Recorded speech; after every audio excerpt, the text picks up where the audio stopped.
Welcome. And rather, I didn't think I'd be that loud.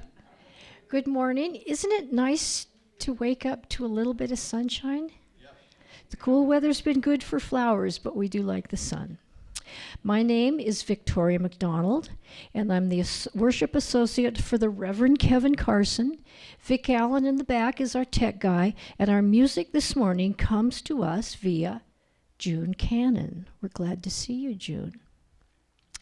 This Unitarian Universalist Church of Idaho Falls is an open-minded church that respects the world's religions and sacred traditions while believing that personal experience, conscience, and reasoning will guide us on our path. This church fosters a respectful community harbored by action, love, and acceptance of all people. Announcements. If you are joining us online, please sign into the chat box where you can share your joys and concerns.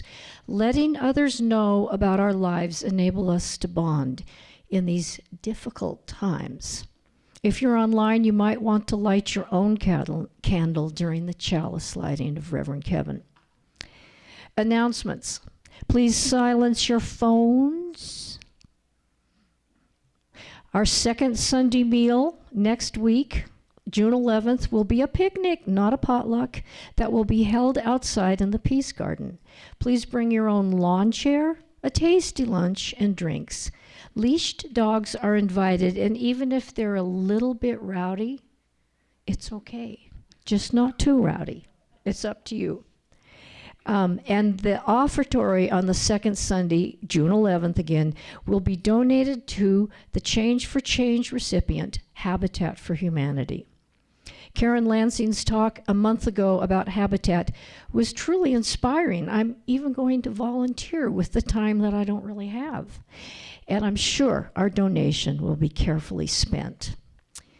And we have a reminder that the book group will be meeting Wednesday evening at 7 p.m. in the Snake River Room. That's just right around that way. This month we are discussing The Sacred Depths of Nature by Ursula Goodenough? Okay. We're still looking for a few volunteers to assist with our booth at the Rexburg Pride on Saturday, June 10th. And the Idaho Falls Pride on Saturday, June 24th.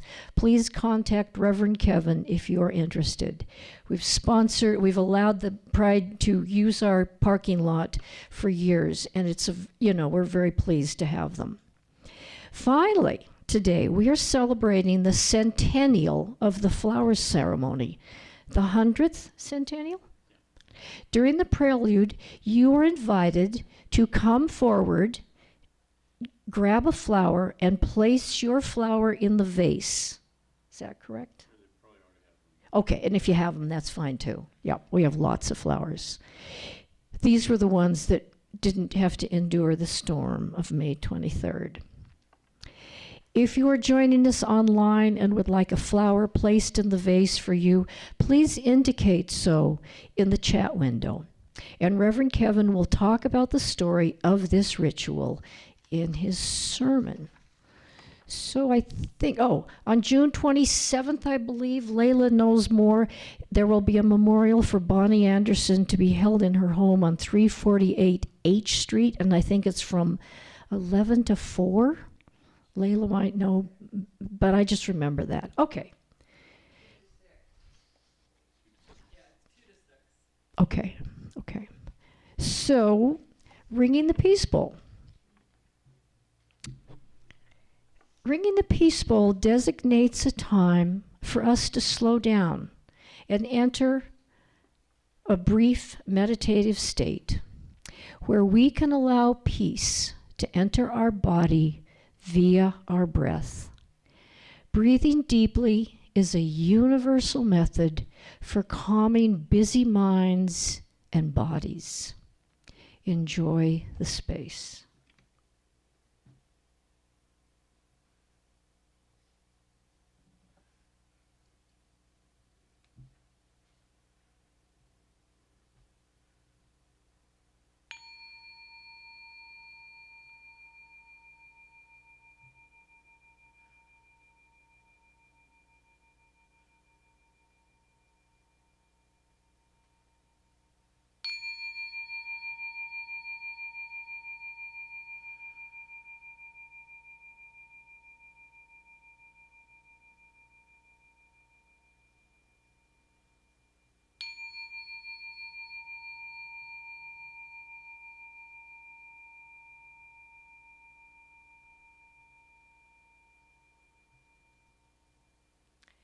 And now our prelude.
Our covenant is found in your order of service. Feel free to join me in repeating the words.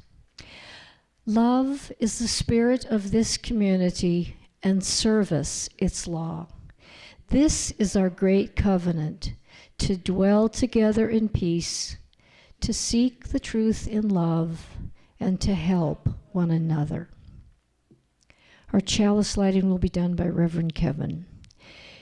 The words are from Deborah Burrell, a member of the Metro Atlanta UU congregation. Fire consumes and casts a bright light.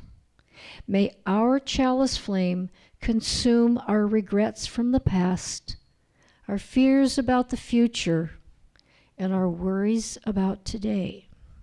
May it light for us a path of joy and peace.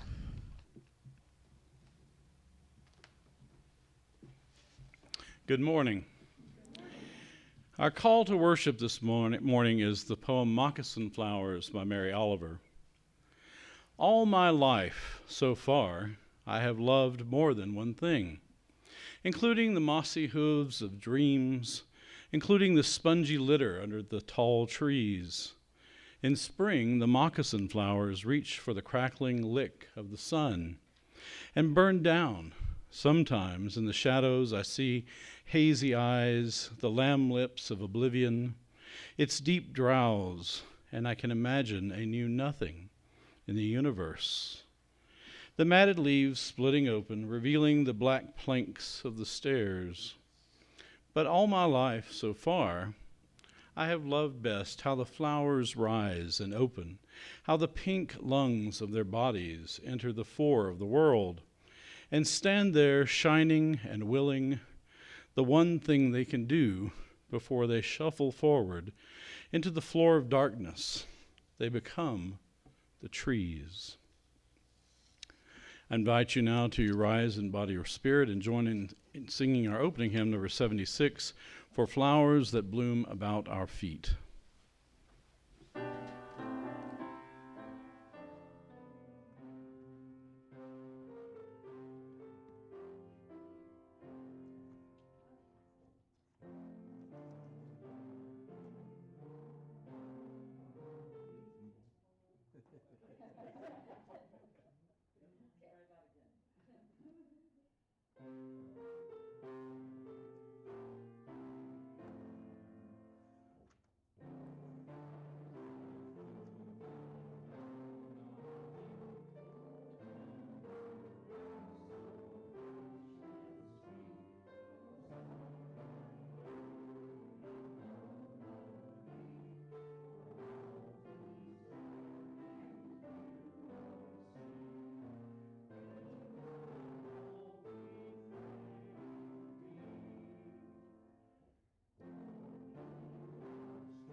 Good morning. Today I will be reading the legend of the lady slipper. It's also known as the moccasin flower. This is an Ojibwe legend as told by Retha Weiss.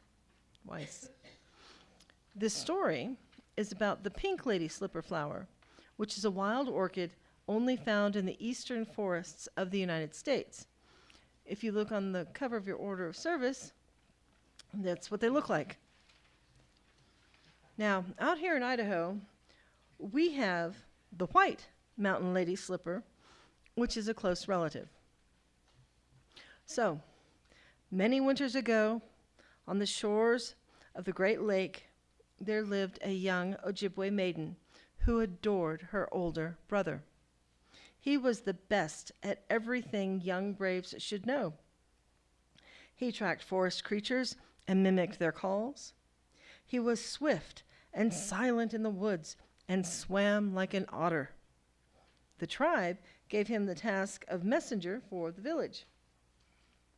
He taught his sister his skills, but never took her with him when he raced to other villages to relay news.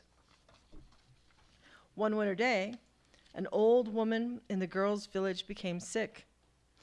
The next day, several others fell ill with fevers and weakness. Soon every wigwam was struck. The elders worried, but no one knew what to do. Now in the village across the bay, there lived a woman skilled at healing herbs. But the snow was deep, and fierce winds were raging. The head of the village hesitated to send the maiden's brother to the medicine woman. But when more villagers sickened, the chief had no choice. The young brave would cross the lake the next morning. Late that night, the young man became ill. The young maiden was frantic. With her grandmother, her father and mother, and many of her friends, now her beloved brother failing, she decided to take his place and make the dangerous journey across the bay to the medicine woman's village. The dark of the winter's dawn made the frigid air seem harsher. But the young girl slipped out of her family's wigwam, dressed in her warmest clothes, her parka, her leggings, and the fur-lined moccasins that her mother and grandmother had sewn. Through the blowing snow, she could see the faint lights of campfires in the medicine woman's village across the ice-covered bay. Scrambling over the slippery ice pack, the maiden lightly danced across the frozen lake, trying not to listen to the cracking and the sighing of the ice beneath her feet. The villagers welcomed her hours later when she reached the other side of the bay. Wrapped in warm beaver robes and fed, the maiden told her story. The medicine woman gathered her herbs. Nearly asleep, the maiden insisted that she begin the return journey immediately. But the medicine woman assured her that several braves would accompany her back across the lake in the morning once the storm broke.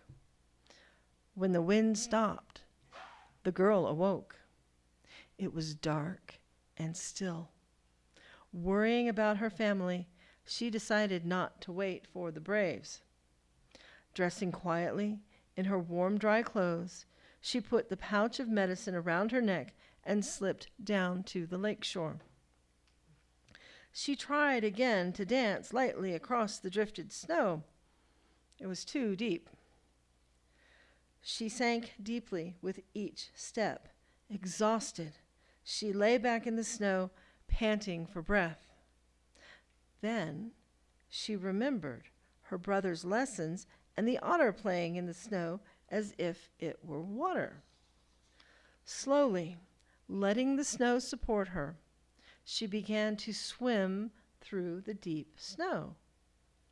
When the maiden reached the opposite shore, she was free of the deepest snow, but her moccasins were missing. Her feet were bare and so cold. Soon, her feet were red and raw, and her footprints marked by blood. The sharp crystals of the wind-blown snow cut her feet at every step. The eastern sky was beginning to lighten, but by the time the girl saw the shadowy outline of her village, she cried out for help and continued to stumble on. The villagers heard her, and they ran to her. They carried the brave maiden home, wrapped her in warm robes, and massaged her torn and bleeding feet with healing ointments. The medicine she brought saved her village. One day, early the next spring, the maiden and her brother searched the woods and the lakeshore for her moccasins. Instead, they found beautiful pink and white flowers shaped just like moccasins. There was one for every drop of blood that had fallen from the maiden's feet on her journey to bring medicine home from the other side of the lake. The Ojibwe people named the flower Makasinwa Abigwaan. We call it the lady slipper. They bloom in May and June in the moist pine and hardwood forests. If you see one, enjoy its beauty, but remember, it is rare and protected. I see there are no children this morning, so we will proceed to the joys and concerns of this community.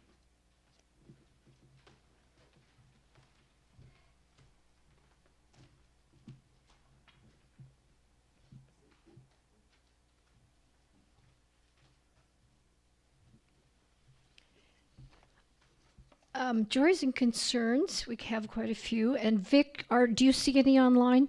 Okay. The first one is very special from Anita Carpenter, who was with us for several years. Thanks to Arthur for printing it out. And I quote, "If there's time during Joys and Concerns, perhaps this one can be read out. Just wanted everyone there at UUCIF to know how much I miss them and what a wonderful family you've been to me all these past years.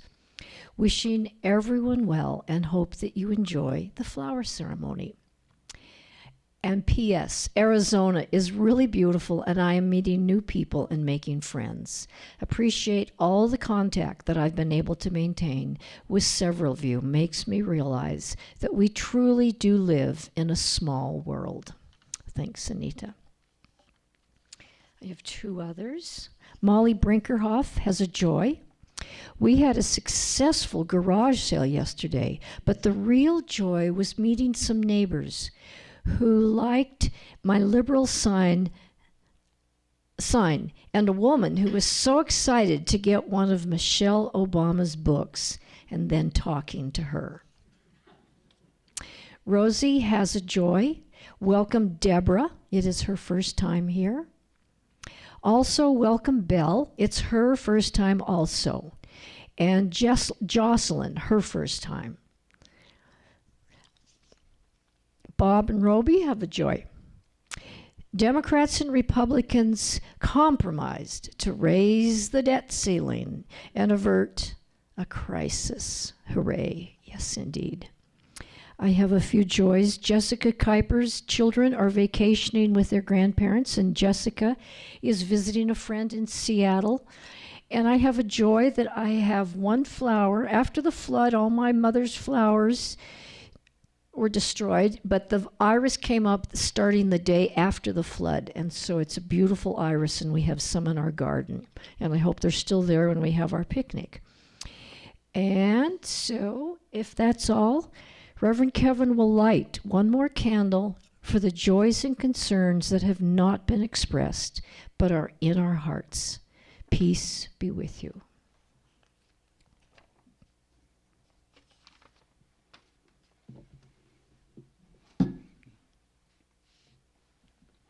Vic, were there any flower requests in the... Okay. Our reading this morning comes from an article titled, "Where Did All the Flowers Come From?" by Carl Zimmer. It was in the New York Times on September 7th, 2009. Throughout his life, Charles Darwin surrounded himself with flowers.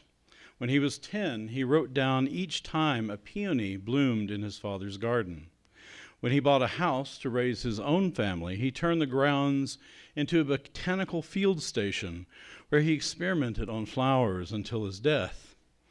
But despite his intimate familiarity with flowers, Darwin once wrote that their evolution was, quote, an abominable mystery. Darwin could see for himself how successful flowering plants had become. They make up the majority of living plant species, and they dominate many of the world's ecosystems from rainforests to grasslands. They also dominate our farms. Out of flowers come most of the calories humans consume in the form of foods like corn, rice, and wheat. Flowers are also impressive in their sheer diversity of forms and colors, from lush, full-bodied to spider-like orchids to calla lilies shaped like urns. The fossil record, however, offered Darwin little enlightenment about the early evolution of flowers. At the time, the oldest fossils of flowering plants came from rocks that had been formed from 100 million to 66 million years ago during the Cretaceous period. Paleontologists found a diversity of forms, not a few primitive forerunners. Long after Darwin's death in 1882, the history of flowers continues to vex scientists. But talk to experts today, and there is a note of guarded optimism.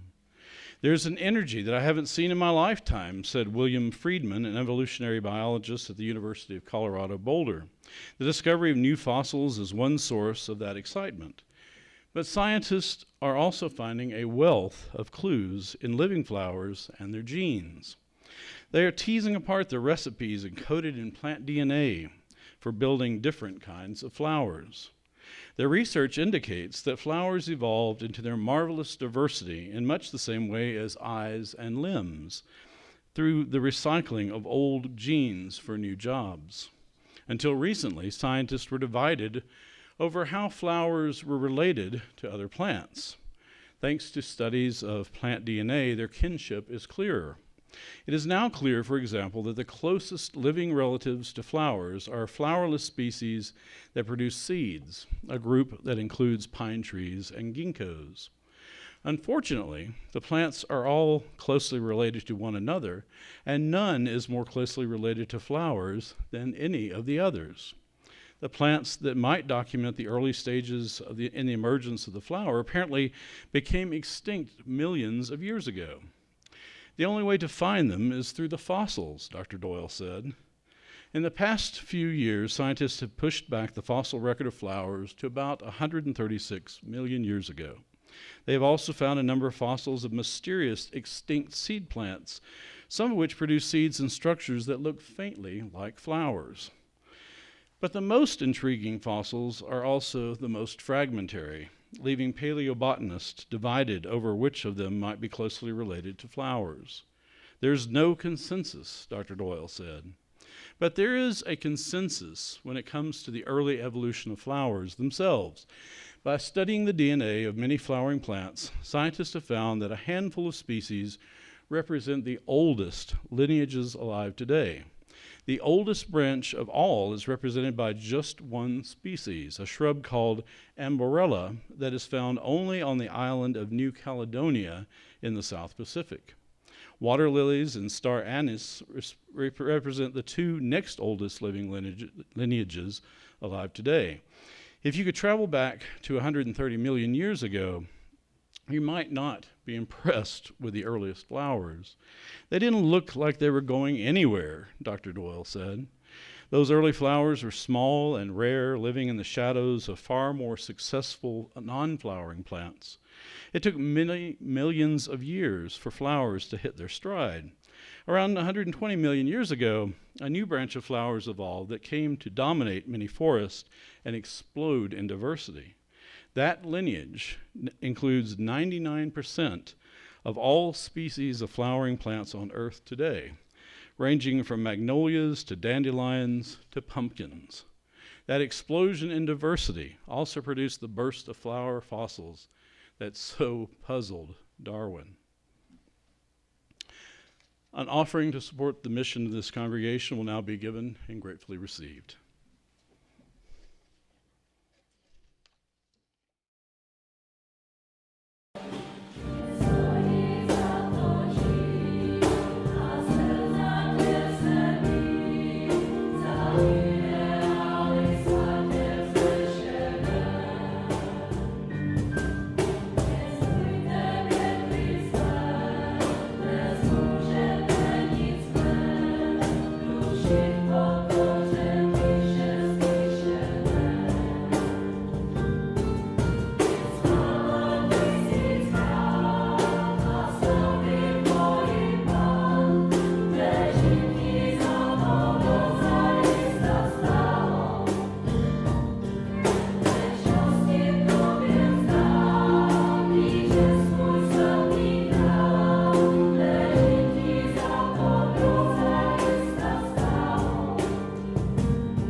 From Prague, from both the Prague Unitarian Church and from the International Unitarian Church in Prague.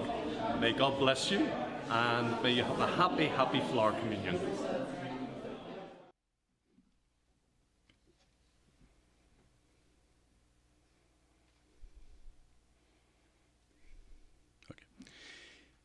In 1923 Czechoslovakia, life was pretty rough.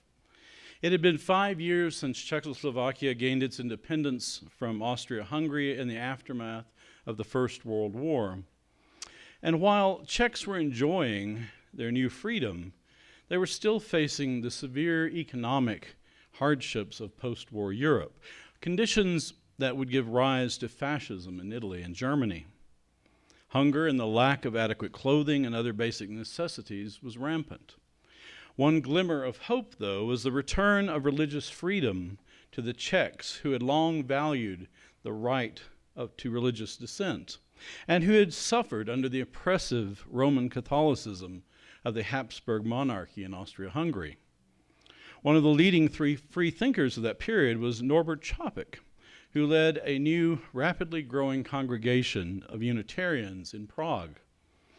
It was there either on June 4th or 24th, 1923, depending on the source, that Čapek celebrated a new ritual he called the Flower Communion to mark the beginning of the congregation's summer recess. It is a centennial of that first flower communion, also called the flower ceremony, that we proudly celebrate today. It is a ritual that has become a cherished part of our Unitarian Universalist tradition. So let us begin with some background on Norbert Čapek, who is a truly remarkable figure in the history of our movement.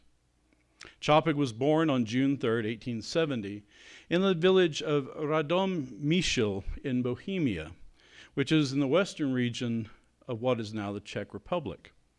In 1870, it was part of the Austro-Hungarian Empire, so Čapek was raised as a Roman Catholic, since it was the state-supported religion at the time. At the age of 18, he became a Baptist, and soon after he began a career as a minister, missionary, and composer of hymns. He served a congregation in Saxony for 3 years, and then moved to Moravia, where he established a new congregation. In 1901, he was elected the chair of the Union of Baptist Churches of Moravia and Slovakia, and as such, he published religious journals and became the editor of a popular literary magazine. His religious stance soon became increasingly liberal, influenced by the social gospel movement of the American Baptist minister Walter Rauschenbusch, who championed the public practice of Christian moral values to right the wrongs of society. Čapek also began to study the radical Christian movements in Czech religious history, and he became interested in Unitarianism around 1910. Čapek tried that year, without success, to get the American Unitarian Association to support his efforts to promote liberal religion in the region. Because of his outspoken advocacy for Czechoslovak independence and his criticism of the Catholic Church, he faced the danger of being arrested by authorities at the outbreak of the First World War. So in 1914, he moved to the United States, settling in Newark, New Jersey, which had a significant Czechoslovak community. He became the pastor of the First Slovak Baptist Church in Newark, and there he continued his advocacy for Czechoslovak independence. In 1919, he left his ministry for a variety of reasons, primarily because of his evolving theological views. As he wrote in his diary, "I cannot be a Baptist anymore, even in compromise. The fire of new desires, new worlds, is burning inside me." After the war ended in 1918, Czechoslovakia gained independence, so Čapek decided to return to his home country in June 1921, along with his wife Maya and their 3 school-aged children. They had begun attending the First Unitarian Church of Essex County in Orange, New Jersey, while they planned their return to Czechoslovakia, and they signed the membership book there on January 10th, 1921. Arriving in Prague in June of that year, Čapek soon established a Unitarian congregation with a commitment of support, this time, from the American Unitarian Association. Many Czechs were discontent with the Catholic Church and its association with the Austro-Hungarian Empire, so they were eager to experience the new liberal religion Čapek offered. His congregation was the fastest growing Unitarian congregation in the world at the time, and Sunday services were usually filled to standing room only. To accommodate the crowds, a second program on Tuesday evenings was held where the sermon was repeated and debated in good UU fashion. In 1926, Maya Čapek was ordained also as a Unitarian minister, and in 1930, the Unitarian Church of Czechoslovakia was officially recognized by the Czech government. By 1941, the Unitarian Church in Prague had 3,200 members, and around 8,000 Czechs identified as Unitarian. Their Sunday school program had around 300 children enrolled, and the church also sponsored a seminary called the School of Religious Science, which was preparing 66 candidates for ministry. Unitarianism in Czechoslovakia was on the rise again, having once flourished there a few centuries earlier. It wasn't long, of course, before the once promising situation in Czechoslovakia began to unravel. In the fall of 1938, Nazi Germany annexed the Sudetenland, an area of Czechoslovakia inhabited by mostly German-speaking peoples. Then in 1939, as the Second World War began, the annexation and occupation continued with the creation of the Protectorate of Bohemia and Moravia, and then by the end of 1944, it extended to all parts of Czechoslovakia. As you can imagine, a free-thinking religious liberal such as Čapek would not be tolerated under the Nazi regime. On March 28, 1941, Čapek and his youngest daughter Zora were arrested by the Gestapo, charged with listening to foreign radio broadcasts. Čapek was sentenced to a year in prison, and Zora, who had not only listened to the broadcast but shared notes of them with someone else, was given an 18-month term. In the wake of the assassination of Reinhard Heydrich, the German official in charge of the former Czechoslovakia, the Gestapo began a wave of reprisals, including the overturning of Čapek's sentence and his ordered deportation to Dachau concentration camp with a notation, "Return unwanted." We are not sure when he died in Dachau, but there is evidence he was sent on a so-called invalid transport on October 12, 1942, and killed that day with poison gas. His official death certificate states that he died on October 30th of a cerebral hemorrhage, but that is almost certainly false. Under German and later communist control, Unitarianism suffered in Czechoslovakia, but with the fall of the Soviet Union and the formation of the Czech Republic, a new revival has begun. What is now called the International Unitarian Church of Prague is alive and well. And according to their website, they are, quote, a friendly community of people of American, English, Czech, French, Irish, Russian, and New Zealand nationalities. In 1939, shortly before the German occupation, Maya Čapek left for the United States to lecture and raise funds for a joint Unitarian and Friends program to assist endangered refugees and internees.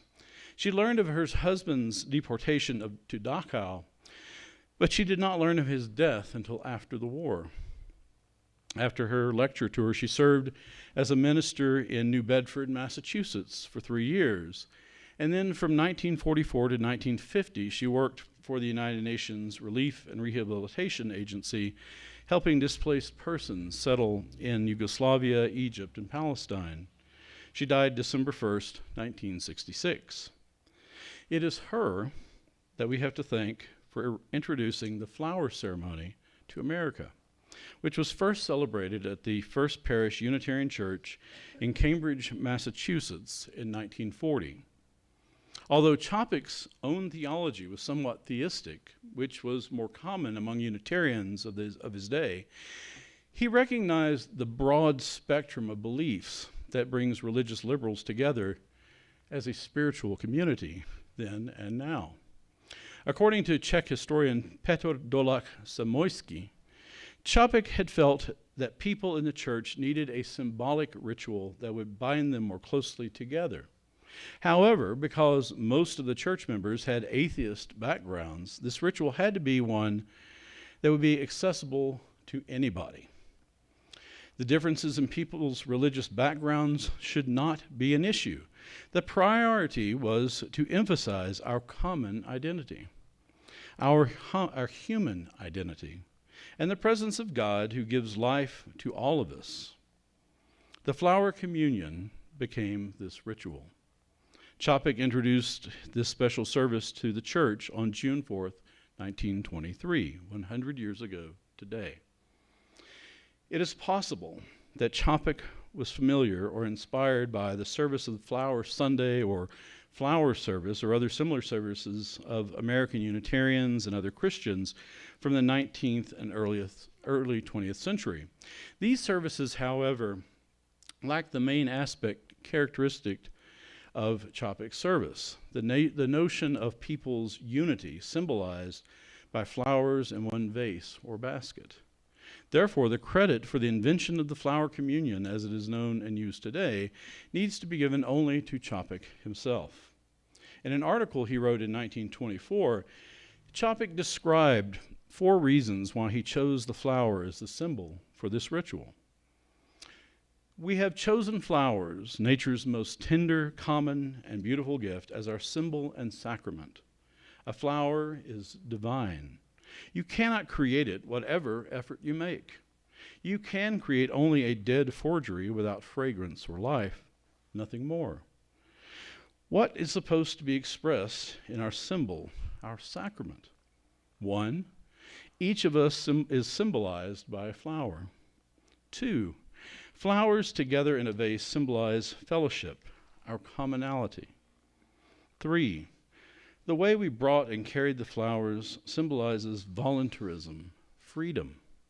And 4, when you leave this meeting place in peace and without rush, each of you take a blossom out of the bunch of flowers without choosing, as a sign that you do not pick who you want to accept as brother and sister. The structure of Čapek's ritual is much the same as we are performing today. During the prelude, the people placed their flowers in a basket at the entrance of the sanctuary. After reading a hymn and the sermon, 2 children brought the flowers to the altar platform where Čapek offered a prayer of consecration. Finally, during the postlude, the people slowly walked by the basket, each taking a flower with them. I will now recite the words of Čapek's prayer of consecration as a blessing on the flowers we have gathered today. I have updated the language slightly to make it more inclusive. In the name of Providence, which implants in the seed the future of the tree, and in the hearts of men and women the longing for people living in human love.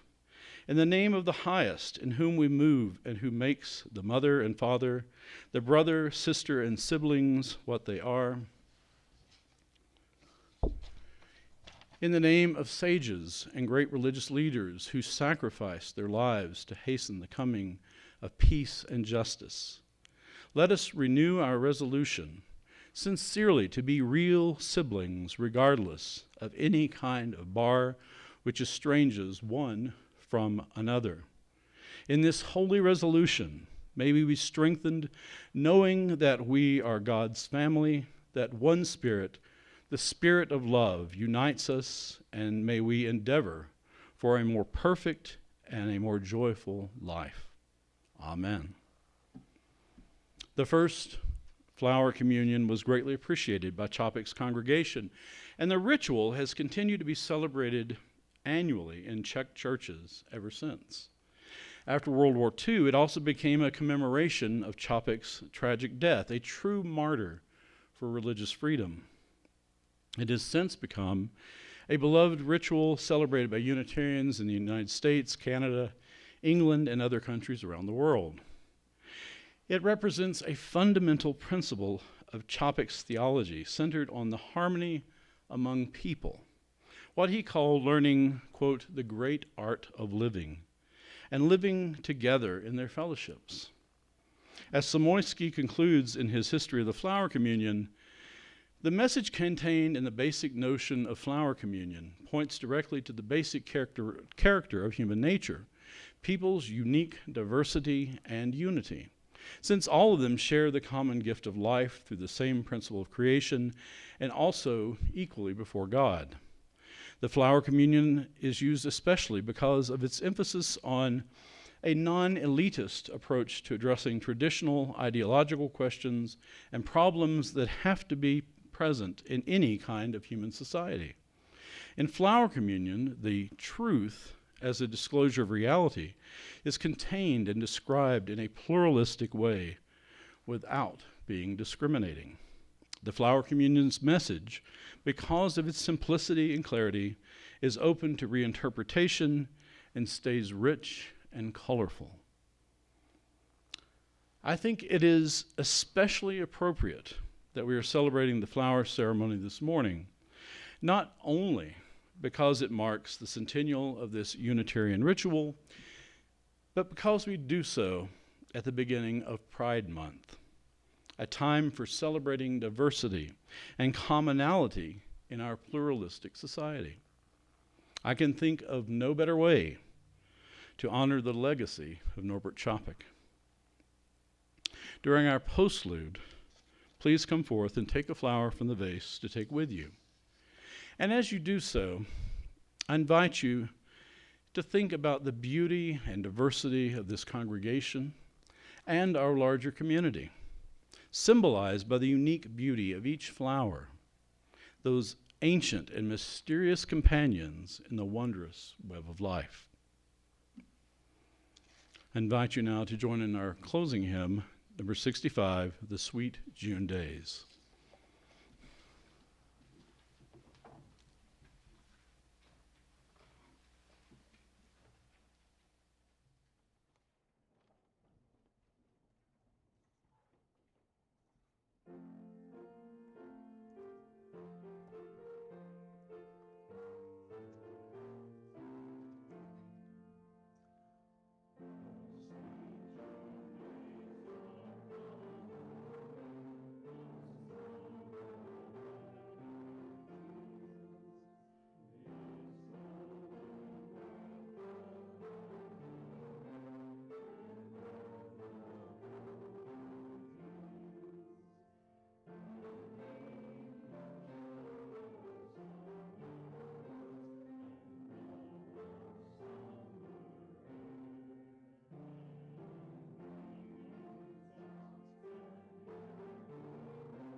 Our closing words are a spring prayer by Jess Reynolds. Spirit of life, we come seeking stillness.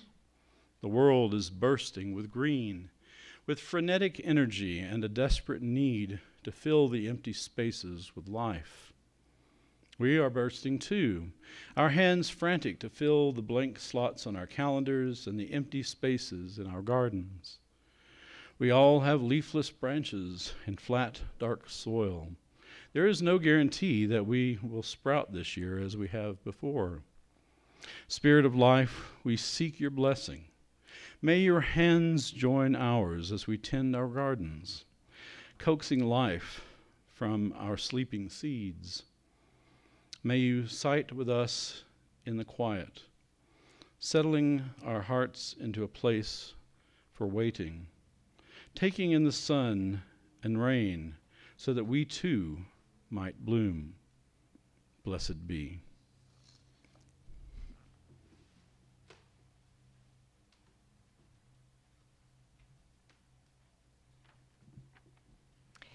And feel free to repeat the words for extinguishing the chalice. We extinguish this flame, but not the light of truth, the warmth of community, or the fire of commitment. These we carry in our hearts until we are together again.